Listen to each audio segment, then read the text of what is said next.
Bonjour à tous, chers visiteurs de notre Wikiblog. Nous remercions Monsieur Descoings, le directeur de Sciences Po, d'avoir bien voulu avoir l'amabilité de nous recevoir pour lui poser quelques questions. Donc notre première question est de savoir ce qu'en tant que directeur de Sciences Po, vous faites pour soutenir le développement durable. La première chose, c'est qu'on a une association d'étudiants qui est extrêmement active. Et la première chose qu'elle est faite, c'est un bilan carbone de Sciences Po. Et la principale cause d'émission de CO2 de Sciences Po, c'est l'internationalisation. C'est le fait que tous les étudiants de Sciences Po aillent passer une année à l'étranger au moins pendant la durée de leurs études. Et c'est le fait qu'on ait 40% de nos étudiants qui viennent de l'étranger. Et donc on a discuté concrètement, on n'a pas renationalisé, si je puis dire, les études à Sciences Po, alors qu'on a passé tant de temps à les internationaliser. Et en revanche, on est tombé d'accord pour que Sciences Po compense par une allocation de crédit, je crois de 250 000 euros, compense ces émissions carbone qui sont demeurant indispensables pour que les étudiants puissent se déplacer dans le monde. Et ces sommes sont affectées à des actions qui permettent de participer aux campagnes de réalisation concrète et effective. Sinon, on voulait savoir si vous pensez que c'est viable un projet bancaire de soutien du développement durable. Je crois qu'il n'y a aucun doute, puisque un projet bancaire, c'est d'abord principalement de récupérer l'épargne des ménages, plus largement des entités économiques, et de placer cette épargne pour financer les projets. D'une certaine manière, il y a une grande liberté de choix de l'utilisation de cette épargne pour financer les projets. Alors après, il y a des critères d'affectation. Les critères, ça peut être l'importance des taux d'intérêt, ça peut être la minimisation du risque, ça peut être de construire des universités, ça peut être de financer des études à travers des prêts étudiants, ça peut être plein de choses. Donc oui, évidemment, dès lors que l'institution bancaire le décide. C'est-à-dire ça ne se fait ni mécaniquement, ça ne se ferait pas comme ça naturellement, mais ça peut résulter de choix extrêmement concrets de savoir quels sont les projets qui seront principalement financés et en fonction de quels critères par tel ou tel banque. D'accord. Vous êtes rendu dans plusieurs lycées l'année dernière. Pensez-vous que les jeunes sont suffisamment informés ou sensibilisés aux enjeux du développement durable ? Alors, il faut là-dessus être extrêmement prudent, parce que la première chose à quoi les jeunes sont sensibilisés dans l'enseignement secondaire, c'est le problème d'emploi. On ne va pas se raconter d'histoire. 40% des lycéens sont dans des lycées professionnels, et pour eux, l'entrée sur le marché du travail, c'est après le bac, notamment après un premier cycle court. Donc leur principale préoccupation aujourd'hui, c'est la crise de l'emploi et c'est la montée des chômage.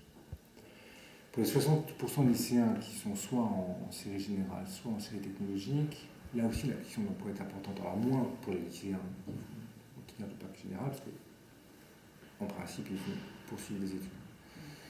Et donc, la grande question, je pense, pour les jeunes aujourd'hui, c'est comment ne pas leur faire porter la responsabilité d'avoir à choisir entre leur emploi, celui de leur famille, celui de leurs parents, celui de leurs frères et sœurs, et les préoccupations de développement durable.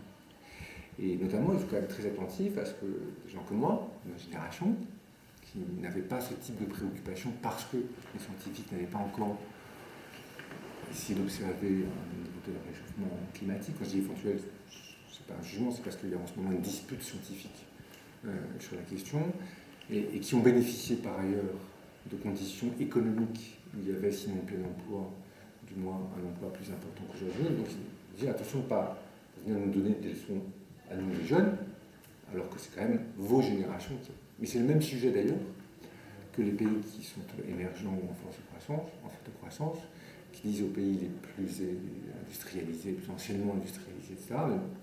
Vous êtes gentils, mais vous vous préoccupez aujourd'hui du développement durable de la planète, mais c'est quand même vous aussi qui avez un peu participé. Donc voilà, il faut être très prudent avec cette idée. Oui, bien sûr, il y a des formes d'information, parce qu'on en parle à la télé, parce qu'on en parle sur les blogs, parce qu'on en parle sur le net.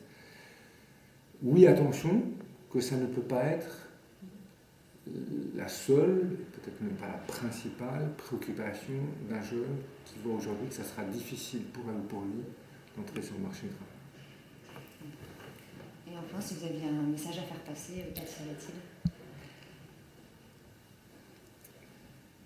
Il y a deux grands principes dans le projet éducatif de Sciences Po en termes d'attitude intellectuelle, c'est d'accepter de se confronter à la difficulté et d'assumer la complexité. Et ces sujets, le développement durable, d'analyse de la crise écologique, qu'on sait encore quand même pas bien saisir, de décisions à la fois publiques, politiques, personnelles, c'est effroyablement difficile. Et c'est pour ça d'ailleurs que c'est extraordinairement intéressant. Mais c'est une vraie confrontation à la difficulté, parce que c'est d'incertitude, d'instabilité, on ne sait pas très bien quelles sont les options et quelles sont les options entre lesquelles il faut choisir. La deuxième chose, c'est qu'il faut assumer la complexité qui est les acteurs n'ont pas du tout les mêmes intérêts. On l'a bien vu à Copenhague. On ne peut pas dire les Chinois sont méchants ou les Américains sont méchants. C'est un peu simple. On ne peut pas dire les Brésiliens sont bizarres parce qu'à la fois ils sont très pour le développement durable, mais en même temps ils sont très pour utiliser leurs ressources forestières.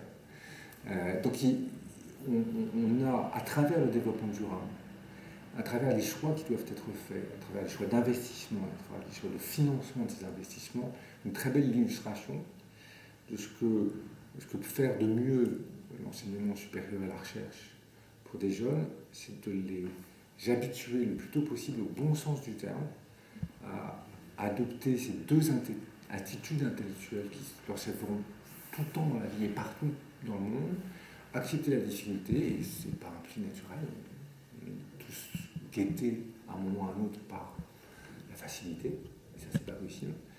Et deuxièmement, d'assumer la complexité, c'est qu'il y a rarement une question qui est bien posée, un ensemble d'éléments sûrs et certains permettant de répondre à cette question, et enfin une seule question à apporter.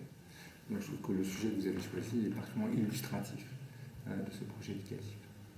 Merci beaucoup. Merci.